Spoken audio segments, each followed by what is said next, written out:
Alright, me laddies, it's time for me to check out this video that a lot of you have been talking about and wanting me to react to. So let's see what it's all about. This is a video, apparently it's a clip taken from his stream where he's talking about how anti-consumerism or pro-consumerism doesn't exist. And so I know other people have reacted to this, and well, here is mine because this is what you wanted. So let's see what it's all about. Okay, here we go. Had to get him. He's my boy. But I had to get him on Twitter. I was like, what happened to you, Doc? 3 years ago, he's like, exclusives are better for the players. Like, what happened to you? I had to do it to him. Like, what are you out here saying? I'm tired of that, dude. Exclusives are anti-consumer. Anti-consumer is a misnomer. It's not a term that makes any sense. Why? Because it assumes there are things that are pro-consumer. Nothing's pro-consumer. Every decision these companies make is pro-profit. And if they've convinced you that this is pro-consumer, then you're just a sucker. Okay, so let me get this straight. So what Reforge is saying here is there's no such thing as pro-consumer or anti-consumer, but pro-profit. Right, I get that. They want to make the maximum amount of money, but if they're totally anti-consumer, then they're not going to be making any money. So they have to be seen, at least be seen as being pro-consumer, which would then be benefiting the player. I mean, obviously microtransactions are there to be predatory, but instead of charging you $100 for a skin, if they're charging you $5 for a skin, that's pro-consumer, right? So what's he saying? I mean, sure, the companies are still going to be looking at ways to make money, but they're looking, if they're not exploiting the player, if they're not ripping the player off like some of these gacha games are, where they charge you £100 just for a skin, but instead they're charging you like $4.99 for a skin, how is that being anti-consumer? I don't know. Let's continue. We're only 48 seconds in. Because all you're doing is buying into this facade of altruism, this facade of an ideology, so that they can get your money. There's no such thing as pro-consumer. There never has been. We use these terms because we're like, well, this thing, we've said that about Helldivers. We're like, this monetization is pro-player. And what we really mean is it's leaning toward the player in a way that is, it's something you can interact with and not feel like you're being taken advantage of. That is literally the definition of pro-consumer. It's literally what I just said. That is literally just what I said. That is the literal definition of pro-consumer. What? If you feel that this transaction is not taking advantage of you, it is actually fair, that is pro-consumer. Now, if they turn around and said, hey, for this outfit, we're going to charge you $200, that is anti-consumer. But don't be fooled. The only reason they're doing that is because the developers decided this is the best way for us to make profit. Exactly. They're doing this because they know if they are anti-consumer, they will not make a single penny. So they have to be fair to the consumer, fair to the player, in order to, provide a value that they deem is worth investing in. If you go the Diablo route and charge $90 for a horse, that is anti-consumer. But if you're charging $1.99 for a skin, that is pro-consumer. What is he talking about? It's driven by profit. It's not driven by you. They're not like, well, we really care about the player. And how do they make profit? How did they actually make profit? If they price things in an anti-consumer way, where you will not buy it, they make no profit. So they have to take into consideration pro-consumerism, the player, and how the player will react to seeing absurd prices And obviously, they're not going to spend that money. So then they look at the stuff and say, right, how can we make this fair for the consumer? And then they put out a price that they feel is fair. And if it's not fair, the players let them know it's not fair. And if it is fair, then you see people buying it. That is how it works. No, you care about profitability. Charging for goods and services is anti-consumer. Yeah, the notion that exclusives is anti-consumer, it's like, how many developers have come out and said that building for one ecosystem is better for us? 2. Yoshi P has said that for Final Fantasy 16 and Final Fantasy 7. And if I'm not mistaken, it should be Peter Hines for Starfield. I think said it. I think it's only those 2. And, you know, in reality, that is correct because you can optimize for that platform. But as we've seen with Final Fantasy 16 and Final Fantasy 7, and we've seen with Starfield on the Xbox console, none of those have been optimized very well. So that notion that developing for one platform, which generally should be true, in those occasions with the 2 people saying it, clearly is not true. Now, do I think exclusives are anti-consumer? To a certain degree, yes. Do I think they are necessary in order to sell your platform? Yes. Do I see them as a selling point for your platform? Yes.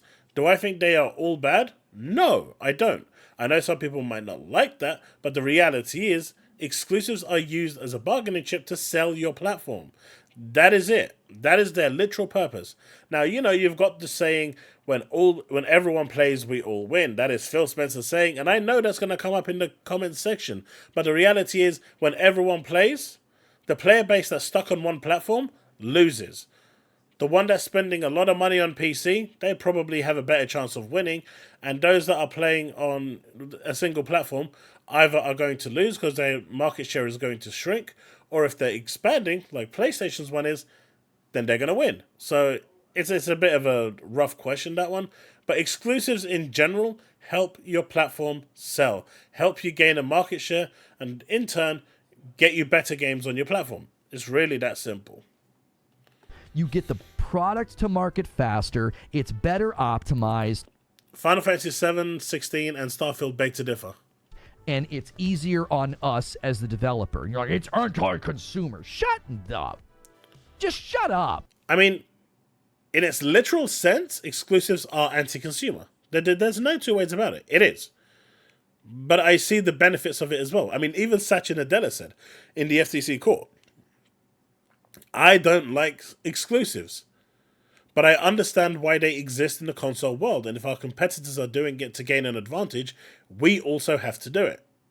Like, the ideologies are tiring. They're exhausting because they basically posture like it's an us versus them. It's us, the consumer, against these greedy corporate overlords. And it's like, no, we're all in this together. It's a symbiotic relationship. You can't be pro-gamer and constantly wail on the developers for doing what's necessary to make money because that's what they're supposed to do. No. They can make money and be pro-consumer at the same time. We've seen this with Baldur's Gate 3 with their microtransactions, which were fair. And look, Baldur's Gate 3 may be an enigma in all of this, and a lot of people use it. But the reality is, if you make a good game, it will sell. Hogwarts Legacy sold. No matter how you want to talk about Starfield, it sold. Even if it was on Game Pass, it sold really, really well. And on Steam had like a 340 concurrent player base. Considering the game was available on PC Game Pass and Xbox Game Pass, that's insane. So if you make a good game, it will sell.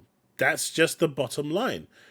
You know, you don't need all the little bits around it. And if you're going to add the microtransactions into it, you don't have to charge £50 for a Cloud Strife skin.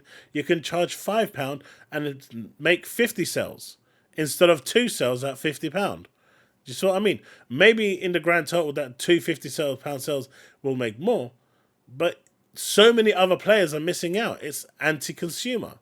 So yes, they need to make money, but if you price it right, more people will buy. More people will be enticed to buy because they think it's a fair price.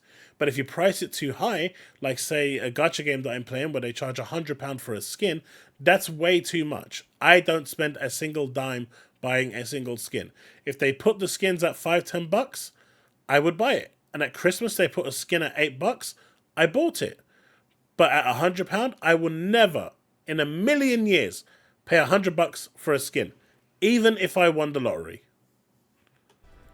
Now, yes, there are scummy practices, and we should call out scummy practices when they're trying to do things like Genshin does with the pity and the almost won and the sunk cost, and so you keep spending money, right? Sure, we can call out scummy practices. That is literally the definition of anti-consumer. Why am I saying anti? I'm not American. That is literally the definition of anti-consumer. These gacha games are 100% anti-consumer. They are designed to FOMO you into keep on spending that one more wish. Remember when Genshin came out and you saw all these big creators like Aztecross and whatnot posting online saying one more wish, one more wish, one more wish. Making it look like it was like glamorizing the whole process. That was wrong. But to act like exclusives are somehow anti-consumer when you get a product faster and at better quality and the developers like it. And then, yes, you can port it to other platforms later. I have no problem with timed exclusivity if that's the goal. I have no problem with that. But you can't sit here and act like building a game for the Nintendo Switch or building a game for the PS5, they've invested the money, the R&D, the tech, they worked hand in hand with the developers to ensure that the product, can come to market in a good way, optimized and on time. You can't sit here and say that's anti-consumer. No, it's not. Look, exclusives are anti-consumer because it restricts it restricts groups of people from playing. But what he's saying here is also correct. It's anti-consumer. God damn it. It's anti-consumer, but, at the same time, and I hate to say that he's correct, but at the same time, it's what's needed in order to sell your platform. Exclusives sell your platform. That's it. The Last of Us, Uncharted, Halo, Forza, they sell consoles. In the case of Xbox, now that they're available day and date on PC, not so much. But you get the point. You can see the correlation there. If I want to play Final Fantasy VII Rebirth right now, I have to buy a PlayStation. And that's the whole point of exclusives, to sell a platform. If I want to play Halo Infinite right now, and I don't have an Xbox, but I've got my PC, I don't have to buy an Xbox. I can just buy, I can just go and get it on my PC or subscribe to Game Pass and play it from my PC. See, that is pro-consumerism. But there's also the opposite effect of pro-consumerism where it actually hurts you. And in this case, it can potentially be seen as hurting Xbox because they're not growing their market share in the console space. Now, maybe that's another discussion for another day, but I'm just giving both arguments here, coming from both sides. So one where it's actually working selling a console, and one where it's actually working against selling a console. You decide which one's better. One guarantees all sorts of games, including third-party games. The other one doesn't. So exclusives aren't great because they do hurt the consumer. So if they hurt the consumer, like if you've got a Switch and you want to play the new Halo game, you can't play it unless you sign up to Game Pass or you buy a PC or you buy an Xbox. It's not coming on your Switch. So that is anti-consumer. By definition, that is anti-consumer. But that doesn't make it wrong. That doesn't make it a bad thing. I hope you get what I'm trying to say. When consumers benefit from it, it's not anti-consumer. What it is it's you don't like it. That's what it is. No, it's anti-consumer. There are plenty of consumers that bought a PS5 or bought a Nintendo Switch and they get a bunch of great games. Yes. Those consumers are happy. Yes. Why is your consumer ideology more important than theirs? Why? It's not. The point is, if they wanted to play that PS5 game, they would have to buy a PS5. They can't buy it on the platform that they're getting or access it through the platform that they've got. Therefore, it's anti-consumer. It's really that simple. Now, like I said at the beginning, exclusives exist for anti-consumer reasons in order to shift more copies of your platform. That is their sole function, to sell more platforms. Why do you just get to speak for the consumer blank check? Like, yeah, that's anti-consumer. What are you talking about? Did they bring a product to market with a value proposition? Yes. Did people buy it and get value transmission? Yes. Is the consumer happy with their purchase? Yes. Then what in the world are you talking about? Okay, so if I don't have a PS5 and I go buy Final Fantasy VII Rebirth and I come home, can I plug it into my PC or plug it into my Xbox or run it through my Switch? The answer is no. That's what they're talking about. Oh, I get it. It's anti-consumers like you. Ideologues who think games should just be everywhere. That is pro-consumer, right? If games are everywhere, it's pro-consumer because it gives the consumer the choice to play wherever the hell they like any given game. They can go with their favorite controller, they can go with their favorite setup, they can go with their favorite platform. It doesn't matter because the games are everywhere. At that point, you can play everything and anything. You are only dictated by the platform that you are on. Developers should just build their game for every platform and spread their budget and their optimization and their efficacy thin. They should do that because that's pro-consumer. Yep. But at the same time, I'm just going to use God of War here as an example because that is a big game. That's restricted to one platform and I think it sold like 10 million copies. Now imagine if that released day and date on PC as well and on the Xbox and maybe via the cloud on Switch because it's not going to work anywhere else. If you spread that across all the platforms, those Nintendo players are not buying any other platform. Period. They rarely do, because they're happy with their Switch. But guess what? If a game is available for them to play, and even if it is over the cloud, which they frown on, guess what? There will be some sales there. There will be some sales on Xbox. There will be additional sales on PC. So instead of 10 million, you're now potentially looking at 20 million. I'm not saying they're going to sell as much across the free platforms as it does on the native, but an extra 10 million sales is nothing to scoff at, right? You've just doubled your sales by making it available to everyone. At least that's the mentality behind it.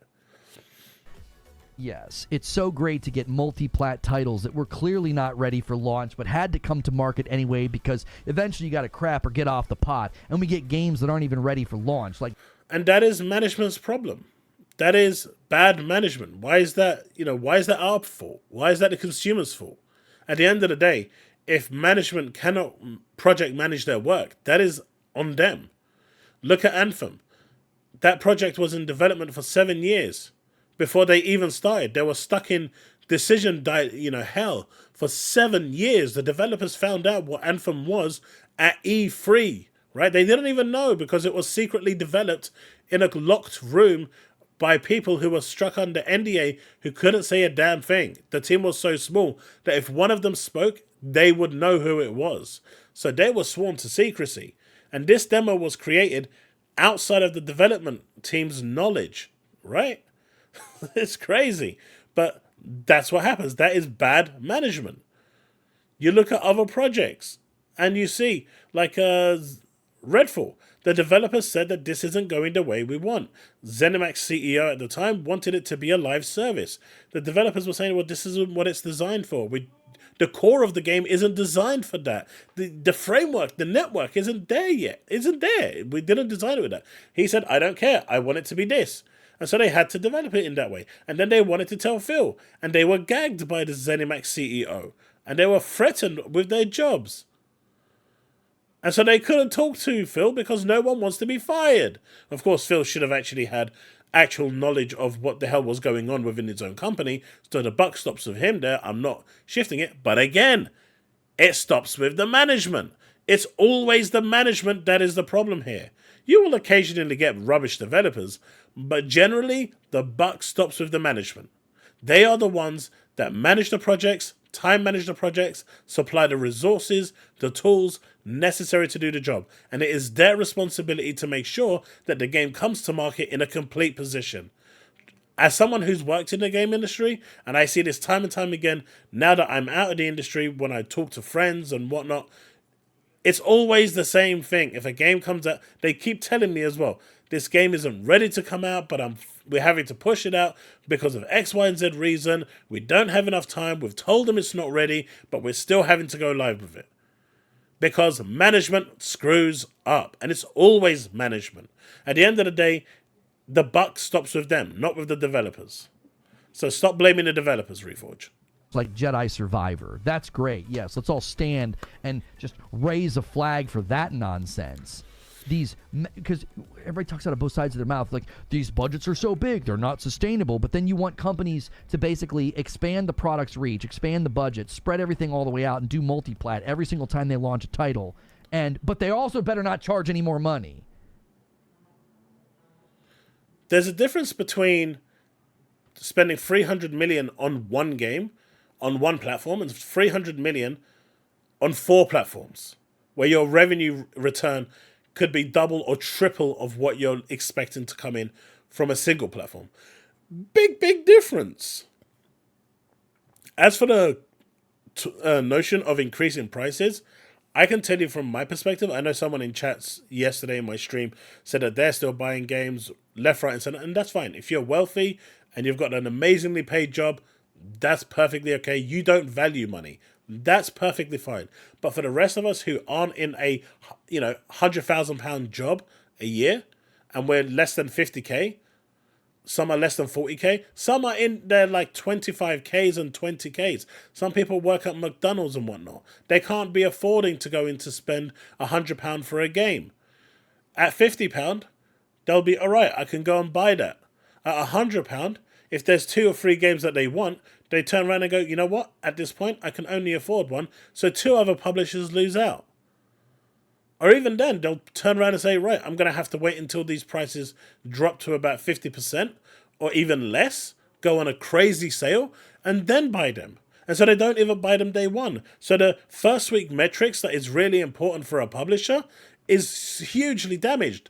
Days Gone wants to say hello because their day one sales were screwed because of it, right? So no, increasing the price of games isn't the answer. Lowering your production cost, maximizing your reach to other platforms to increase your sales if you have to, is the right approach.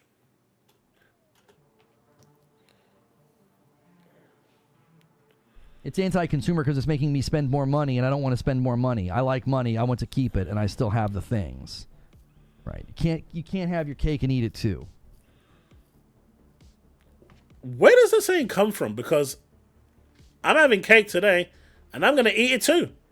I'm telling you, the ideology of a lot of these people that go out here and they create content and they create tweet threads and they create everything. It's like all you're doing is creating some notion that developers should take on more work and take longer to bring something to market, but not charge any more money. No, because they're going to make more profit anyway. By definition, if they've released it on PC, Xbox, and PlayStation, and if possible the Switch or Switch 2, they're already guaranteeing more money. It's that simple. I mean, even if it's not going to sell on Xbox for whatever reason, people are going to say that in the comments. If Microsoft gave them a lump sum upfront of like 20 million, 30 million, that's already paying for like 200, 300,000 or whatever it is versions of the game priced at $70, right? So that's already covering a certain number of sales in itself, even if it goes directly onto Game Pass. So no, he is 100% wrong here. You do not have to increase the price of games. You just need to release a good game that will sell. If you release a crap game that won't sell, then that's on you. And that's why I keep seeing these people releasing weird games that just... why? And this is also why you see, games like Gravity Rush no longer coming out. You know, the Dexters and the Ratchets, they're so few and far between. I think of Ratchet might actually now be cancelled, the one that was scheduled for 2029. But, you know, this is why you're seeing those games like Banjo-Kazooie. They're not coming because the risk for them to do well is too high. And just putting them on day one Game Pass isn't sufficient. They still need to do well. They still need to sell outside of Game Pass. And because they're not, that's the biggest problem. And putting up the price will just make people not buy any at all. Right? If you're not prepared to buy it at $70, what makes you think what makes them think that you're going to buy it for £100? Like, where is the mental gymnastics there? What you're asking for is, it's just, I'm sorry, it's idiotic. No, you are literally a moron. You suck that corporate so much that it's stuck down your throat and you're gargling it right now to the point where as it's coming down into your stomach and impregnating you, you are still going, please, Bubba, give me some more. It's absolutely idiotic. In any business realm, if you came to them and said, we think that you should take on extra work, we think you should extend the length of the product coming to market, and we also think that you better not raise the price, you better not have any monetization baked in. No one is saying not to have monetization baked in, right? Microtransactions are a thing to help make more money. As long as it's not power-based, I really don't care. As long as it's not power-based or like Ubisoft does where they give you XP boosters. Because the moment you can buy an XP boost, it means that the XP grind in the game has been altered to force you to go and buy that XP booster to normalize what should have been normal anyway. But if it's just a skin, a trashy skin that's going to make the character look super hot like in Stellar Blade, or a skin for Cloud Strife, or a new cosmetic armor set for Master Chief, who cares? You don't have to have that to enjoy the game. Now, if those are priced at $5-10 each, that's not a bad price. Because at the end of the day, those are still stuff that need to be developed and created by the creative team. Don't forget, that gets to the creative team. They design it. Then it goes to the dev team. They create it. Then it goes to the QA team. The QA team then QAs it to make sure it's fine. It's not doing anything stupid. It's not breaking anything. It works with a plethora of combinations if that's possible. If it doesn't work, then it goes back to the dev team. They try to fix it. If it's not fixable because something isn't right, then it goes back to the design team to try and retweak a part of the design to make it work with the dev. Can you see how this process is actually not just a simple, oh, they took 5 seconds to create it and now they're selling it for $10. So in my opinion, the $5-10 here is okay. But if you're going to charge $100, go screw yourself. You better not have any extra additive ways to recoup costs. The average business person would say, you sound like an idiot. But he also sounds like an idiot because he's sitting here and only looking at one scenario, when no one is saying that one scenario. People aren't saying for businesses not to try and make money. What they're saying is to try and be fair to the consumer so the consumer will actually spend money. I don't buy anything from the Silver Store on Destiny, ever, because the prices are too high. They are way too high in my opinion. Now, if they were adequately priced at the time when I used to play, I probably would have spent a lot on Silver. I don't spend any on that game. At all. For the cosmetics in Tower of Fantasy, it's a gacha game I play, I do not spend a single penny on the cosmetics. I buy the battle pass and that's it. But I don't spend a single penny on any of the outfits because they are way too expensive and I'm not prepared to pay that money. I think it's ripping people off. And I do say to people who do buy it, you're an idiot because that's a rip-off and you're only encouraging anti-consumer behavior. And in general, the only people you see buy it are the whales because they just don't care. They've got more money than sense. So they can do what they want. They literally have no care for the value of money. But what he's doing here is literally turning around and saying, hey guys, I'm going to look at this from one point of view only, the business point of view, because I'm a cuck and I like to sit there and take it right up the rectum so they can give it to me good. Yeah, boy, I like to bounce like this. Bouncy, bouncy. That's exactly what he's doing right now, while there's another one sat right in front of him, shoving it down his throat, feeding him everything by the minute, because that's all he's regurgitating right now. But that's what people are arguing for when they argue for exclusivity is anti-consumer. Games should launch everywhere. Asmongold says, I can't wait for Nintendo and PlayStation to die. So there are no consoles, and games are just everywhere. Everywhere where? PCs? You think PCs are going to take over the world? I know the PC Master Race guys think that because they're drunk on this hubris that's what's coming. It's not hubris. I mean, with Nintendo aside, I'm not even going to count Nintendo. Nintendo will probably be making consoles forever. But PlayStation eventually is going to go day and date with PC.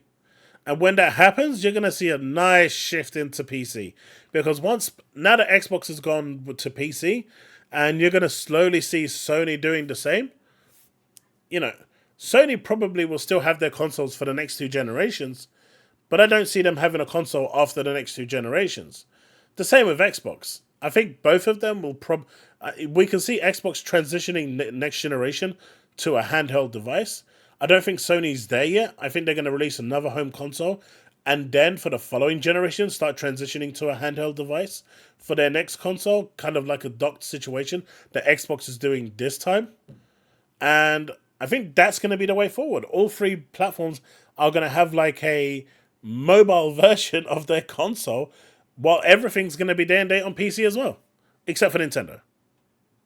It's PC. It's all going to be PC. It's like, no. There's literally no way you're going to convince that level of market share to just suddenly abandon what they've done since childhood. We've been buying consoles since the Coleco and the Atari. If Sony and Microsoft today stopped releasing consoles, and PCs were the only way to play games or the cloud, some of you may quit gaming altogether, but the majority is going over to PC or the cloud. It's that simple. If you still want to game, you're going to go where you can game. It's that simple. Let's not be stupid here. He's being dumb, but let's be realistic. If they stopped making consoles and they said, this is the last generation we're doing consoles, be prepared because next generation, everything is going to the cloud or PC. Those that don't want cloud are going to be investing in a PC. And as Linus Tech Tips proved, for $500, they built a PC that is equally as powerful as a PS5. It's equal in frame rate, and it was actually better because though the frame rate was the same, instead of it running at 1080p, I mean, these generational consoles now can't even do 1080p anymore. We're looking at 720p and 1080p, sometimes even less than 1080p. But the £500 PC, which I stand corrected, by the way, because I didn't think it was possible, but Linus Tech Tips proved I was wrong, and I'm happy to take that fat L. But, they built one, and it was running in 4K at 120 FPS. Right? It was older PlayStation titles like Doom Eternal and God of War on PC. So they were comparing games that were already available on PC. But the PC games that were available from PlayStation on PC, on a $500 PC, ran better than they did on a native PlayStation. Let that sink in. Same price, you got a better deal. And your PC can do so much more. Emulation, play other games, PC games through Steam. You get a wealth of catalog. And we're suddenly going to be like, yeah, no, I'm going to abandon everything I know and head over to an environment that if you don't have the choice, money, that's going to happen. There's a stigma about it being confusing and hard. I'm not saying that it is. I'm saying there's a stigma. The anti-exclusive diatribes and suddenly acting like, oh, this is great, this is fantastic, exclusives are bad. It's not driven, and this is why I get frustrated by it. The people that are suddenly like, Yeah, exclusives are bad. This is where the industry's going. I'm glad Microsoft's doing this. See, I disagree with that. I think exclusives still have a place in the world. If you're still focusing on your platform and you want to grow your platform, like Nintendo have said, amazing exclusives help us continue to grow the platform and continue paving the way forward. And I believe that is still true to this day. Is it anti-consumer? Yes, because it prevents people from playing. But at the end of the day, does it aid market growth? Yes, it does. And that's what's the bottom line when it comes to these companies. For Microsoft, market growth, at least on the console front, doesn't seem to be the thing anymore. They want to see growth in mobile and PC because those are untapped markets and they want to grow that market. The way they went about it, in my opinion, was wrong, was silly, was incorrect, but that's just my opinion. But this is why exclusives, it's a bit difficult, and I don't agree fully. Now, third-party games, should they be exclusive? I don't think so. I think they should be available to everything. It's only the first-party games that should dictate the value of your console and be the differentiator. Third-party should be everywhere. But again, that's just me. It's not driven by what they believe. It isn't. Because they didn't believe it until this week. They didn't. I've always believed this week. So it doesn't feel genuine. It literally feels like a parrot. It's a parrot in a cage. That when the newspaper gets changed, they just say whatever they see in front of them. Nope. I've always said this, and I've stuck by it. I've even said that games should, if Microsoft wants to grow their console, they need to stop releasing their games day and date on Steam and leave it on Game Pass PC. So they'll either force people onto the Xbox platform or grow Game Pass. One way or the other, it's growing the Game Pass ecosystem, which should be PC, mobile, and PC, console, and cloud. That's what it should be, right? Those three. PC, mobile, and cloud. That is the Game Pass ecosystem. Steam is not part of the ecosystem. Steam makes you third party. That simple. The moment you release on Steam, which is outside of the ecosystem of the Game Pass ecosystem, you've entered the realm of third party. And with PlayStation releasing games on Steam, they've entered the realm of third party. Whether they like it or not, they still have.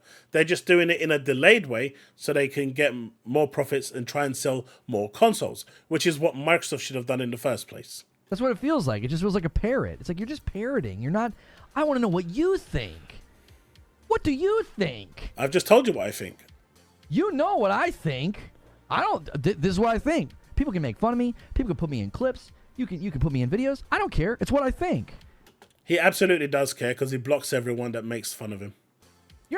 I'm a prime example of that. He blocked me for making fun of him. You're not getting some parroted, like, oh no, yeah, I just suddenly think this now. Nope. I've always thought it, and I've always said it. Dumbass! Eugene says, yes, let's remove two of the largest sources of games investment and still expect the same amount of games to be made. Yeah, just kill long-standing, pillars of the industry like Nintendo and PlayStation. Let's just get rid of them. That'd be so great for the gaming industry. But why do you have to get rid of them? Why can't PlayStation as a brand still exist? They can still release their controllers. They can still release their VR headsets. They can still release all their accessories. All they're doing is not releasing the hardware. The hardware becomes the PC. Like, what's the difference? There is literally no difference here, by the way. You've got one box there and one box here. Consoles are pretty much PCs anyway. They're running on AMD chipsets. It's a PC. They're using PC parts. It's not like they're customized things like the PS2 with the Emotion Engine. They're PCs. You want to talk about a power vacuum? All that would come in the way of that would be everybody would just clamor to mobile. You think they'd clamor to PC? Yeah, they would. They would clamor to mobile. Why? If that happened in that vacuum, are you kidding me? I mean, people today are using the Portal more and more, the PS Portal. Believe it or not, it's actually getting a lot of use to remote play. I mean, you could Steam Link anywhere from the world and remote play straight into your Steam catalog on your PC and play it. What's the difference?